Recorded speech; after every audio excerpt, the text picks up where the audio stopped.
Are you exasperated or what? Well, in this podcast series based upon the book cking Argentina, myself, Tom Fox, and Gregg Greenberg, the author of cking Argentina, explore the current American psyche of being overworked, overleveraged, overtired, and overwhelmed.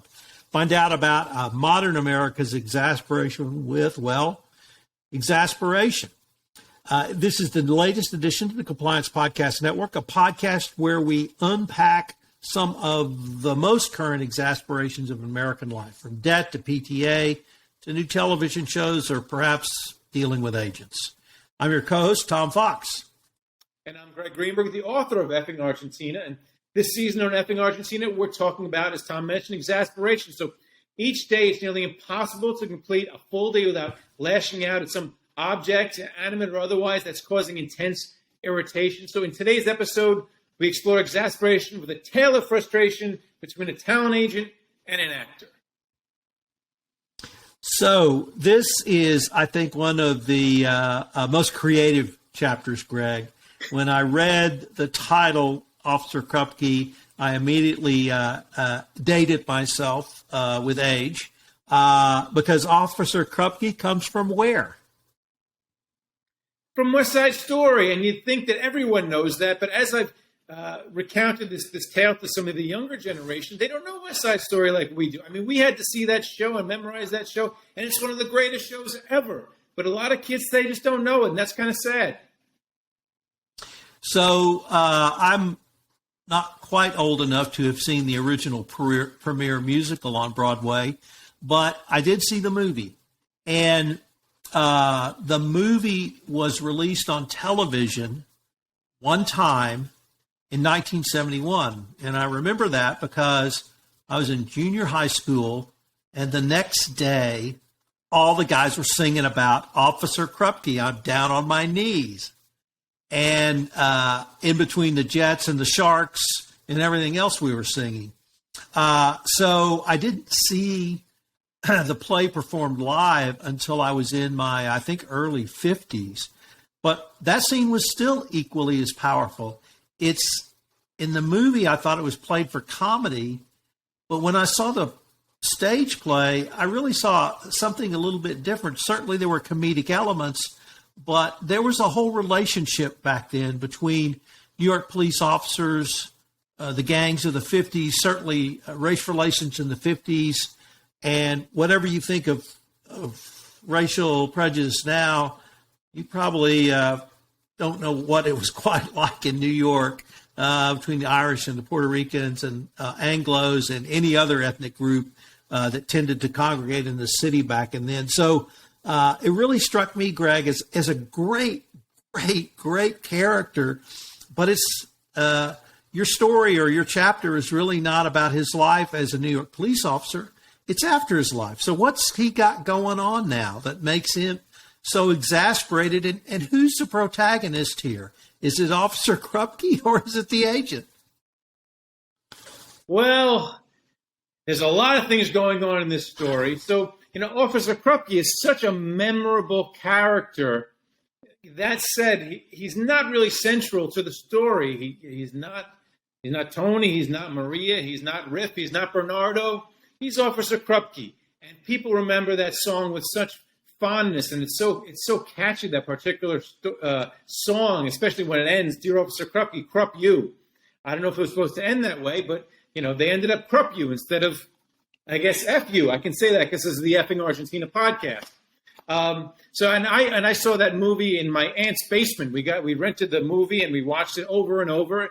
And it appeals to everyone because it's Shakespearean. It's the Romeo and Juliet story. And it's also Sharks and Jets. So guys can watch it and feel tough. And women can watch it because there's Natalie Wood is in the movie. He's such a memorable character. And I think that what I was trying to do is kind of bring him up to date because people remember the name and they don't remember anything about him. Well, you certainly brought him up to date. What's he up to now? Well, if you're Officer Krupke, it's hard to get a role. He's to a certain extent typecast, and that's his frustration.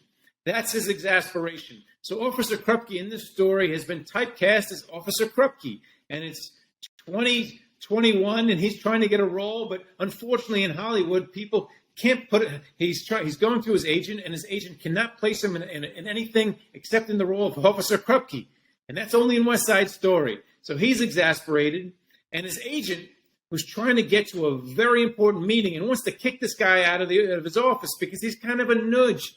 It's like, Officer Krupke, I can't get you anything. It's like a client who keeps coming in, and you just can't help them. But you have to be patient and respectful because they are a client and you are serving them. So there's exasperation on both sides.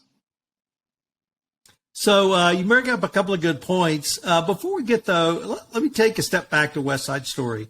And we've told people before, I'm a Texan, you're a native New Yorker, but we both love that movie. And our friends love that movie. And we love the musical. We love the story. We love the action. We love the Shakespeare. We love the dialogue. We love the dance. And maybe I've just answered my question, but why does that movie resonate literally across America? So really, it's a story of two cultures, and then you have the two leads, is Maria and Tony. They leave their respective cultures and they come together. And America is an immigrant nation, so there's always going to be a new immigrant wave that comes to America that has to either assimilate and leave the old things behind, or try and bring some of those old things with them. And it's very daunting for an immigrant to come to America, and the old guard wants to have them stay with their clan, if you will. But the young kids like Tony and Maria in this story, they want to cross those racial divides and get together, and it's very hard to do. And America is a melting pot, so there's always going to be new ways of immigrants to do it, whether it's in Texas or in New York. So back to Officer Krupke, there's a great line of dialogue where Officer Krupke suggests, well, he may have been typecast, but he can move out to other roles. And so can Officer Krupke go to the dark side? Well, I think that's the point where Officer Krupke wants to play, I think he was trying to play like a bad guy. And he was trying to convince his agent, saying, I know I want to play a bad guy. And his agent's like, you can't play a bad guy because you're Officer Krupke. You're the one who keeps the peace between the Sharks and the Jets. So it's a quandary for these fictional characters. So Officer Krupke comes up with an idea that I thought was brilliant as far back as Rick's American Cafe, or if you want to bring it forward to Archie Bunker's place, or Cheers, or any other place. And he wants to have Officer Krupke's bar. And I thought that's a great way to have a bunch of old cops come in and tell tales. So what did you think about that idea? Well, one of the things that I have friends who are police officers, and when they retire, they get a pension, but a lot of times they want to do something. So one thing they do is, a lot of them, at least in New York, I don't know what they do down in Texas, but once they do their 20 years or 25 years, they got their pensions, they might invest in a pizza parlor or a pool hall. It used to be a pool hall, not so many pool halls anymore, but or a bar. So I have friends who, when they retire from the force, they've invested in bars, and that's what gave me the idea for Officer Krupke. So Officer Krupke can say, I want to get me a role as a guy in a bar. I can own a bar where I can talk to people. And but his agent was just trying to say, whatever, I'll think about it. His agent was just trying to get rid of him because he was exasperated because he had another meeting to go to, because agents will go where the money is. And right now he wasn't seeing a lot of money in Officer Krupke. But this is where, for me, the story took actually a pretty dramatic turn, because it made me wonder, is Officer Krupke the one who's exasperated? Because it turns out Katz needs Officer Krupke, if not as much, or if not more, but certainly for that moment, as much as Officer Krupke needs him. How did that situation come up? So, that's the twist at the end of the story. And the nice part about writing these short stories is there's always a twist in there, which makes it worthwhile. Whether it be Weinberger at the PTA night or effing Argentina, the title story.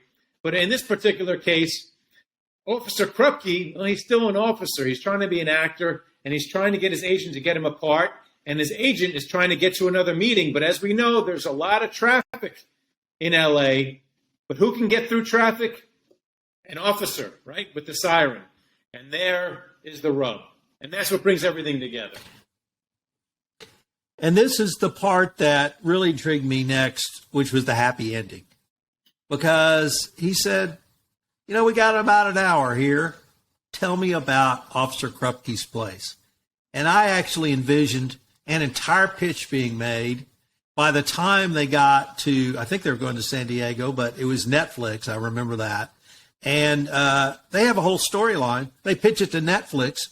Netflix loves it because there's currently not a cop owning a bar show on television. And it becomes a new big thing. Starts off as a 10-part miniseries and then expands out when the major network picks it up for season 2. That may be, the sequel to Officer Krupke Strikes Back. So that sounds as logical as anything I would think of. Let's go. Let's run with that. Let's take that to Hollywood, Tom. You and me. Let's pitch it. But actually, I saw a little morality lesson there, Greg, and I just have to share my thoughts on that, which was you never know when you're going to get your opportunity. And if you don't have your story, your elevator pitch, your facts, whatever they are, at hand and can articulate them to someone or in a situation you weren't expecting, you might miss an opportunity. I'm a firm believer that when one door closes, the universe opens another, but you have to be able to see that door open. And I just hope Officer Krupke saw the door open and then have the courage to walk through it. Absolutely. Officer Krupke, look, he was the squeaky wheel for a long time, and he kept going to his agent, and his agent wasn't finding anything for him. Maybe it'll all work out for Officer Krupke. I hope so. So now we're to the quote. And I love this quote because, to me, it encapsulated both parts of the story in 2 short sentences. So I'm going to just read it. And this is the agent Katz who says it. I love it already. Your car has a siren, right? So how did you synthesize the entire story down into those 2 lines? I love your pitch, but, you do have a siren, right? Exactly. So Katz has to get to his meeting, and in order to get to his meeting with Netflix, which is what's really important to him, he's going to need Krupke and his siren to cut through that traffic. So he's going to say anything to Krupke to get him in that car so he could drive him to the meeting. So he says, all right, your idea about owning a bar, I love it already. And so there's a certain stereotypical Hollywood agent who'll say, whatever you want. Oh, I love it already. Let's do it. They may not mean it.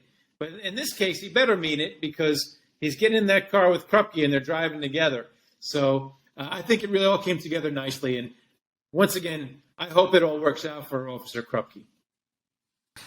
Well, Greg, I generally judge the quality of a podcast by how much I enjoy it. And I really enjoyed this one because I really enjoyed the chapter. I mean, bringing in West Side Story and Officer Krupke, one of the most minor, beloved characters I can think of in American theater and in the American movie tradition, was just brilliant. And then Officer Krupke's place, I could just see, if he was alive, God bless him, Carroll O'Connor playing Officer Krupke in his later years. That would be something everyone would enjoy. So join us again for our next episode of cking Argentina, the podcast. I'm Tom Fox. And I'm Gregg Greenberg. Thanks for listening.